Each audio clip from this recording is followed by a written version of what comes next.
When did you start getting into like the training and all So training, so funny enough, so my sister used to date only juice heads. that? Yeah, your older sister? Yeah, my older sister. She only dated juice heads, and she had met this dude, and he was skinny. I mean, we're talking, I mean, I had to been, I don't know, 11 maybe at the time. So like, my memory's not as strong as it used to be, but I remember them coming in with duffel bags. I never knew what those duffel bags until I got older. And come to find out it was just vials and vials bag and vials. gear.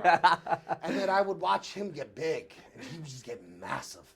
And bro, like to the point, like he probably was a genetic freak. Yeah.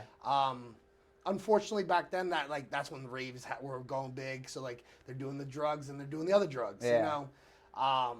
But so one day, I'll give you a real quick rundown of how I got into bodybuilding. One day, he looked at my older sister and was like, I'm going to take your brother. We're going to go fishing.